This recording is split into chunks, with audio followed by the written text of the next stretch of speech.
friends, this is my first video in my series around course management, and today I'm going to be talking about defining the holes that you play on a golf course according to bogey, par, or birdie.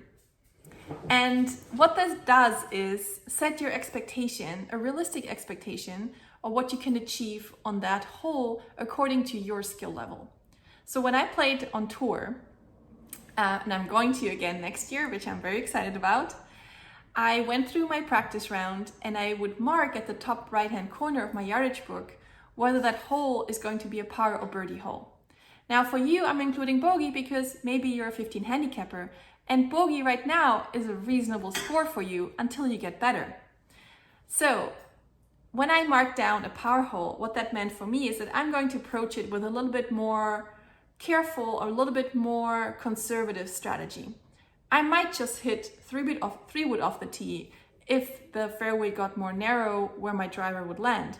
And then I'd be okay with hitting a longer club to the middle of the green, making 2 putts and walking off with a par because that hole was just difficult and par was going to be a good score through the overall field and maybe also just for me because I wasn't quite comfortable with the tee shot, and that's okay. Because I know there's going to be many more opportunities for birdie for me on some other holes. So the holes that I marked down as birdie, those were the ones where I would play slightly more aggressive.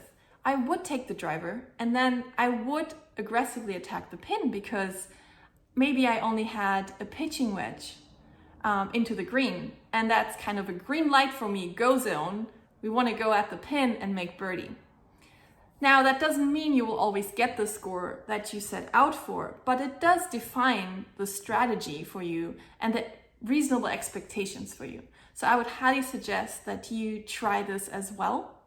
And I think what you're going to see is that you're going to eliminate the big scores. So instead of trying one strategy over and over on a hole that doesn't suit your eye, let's say it's a par 4, and there's water around the green and you might not be long enough to hit something less than a 3-wood into the green, and you're bringing water into play and every time you end up making a double. Or the tee shot is really uncomfortable for you because there's something on the left-hand side and maybe you'd be better off hitting a 3-wood. But you just keep sticking to that strategy because you really want to make that par. But what if you said, hey, bogey is good enough?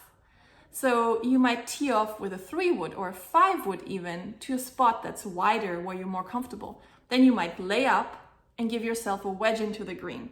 Now what happens is you're playing stress-free golf because you have defined the strategy for yourself that you're comfortable with.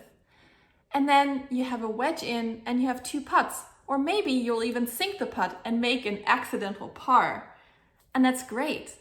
So walking off with par or bogey, with bogey, what you set out to as your strategy, that's kind of what we want. But you're not walking off with a double because you're not matching your realistic abilities at this moment as well as your comfort zone. I'm not saying we shouldn't push our comfort zone. We do. We might still not be 100% comfortable, and that's okay. We're always pushing our comfort zones playing the game of golf. That's just by definition true.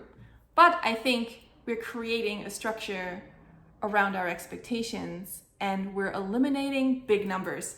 And that's what this lesson is about.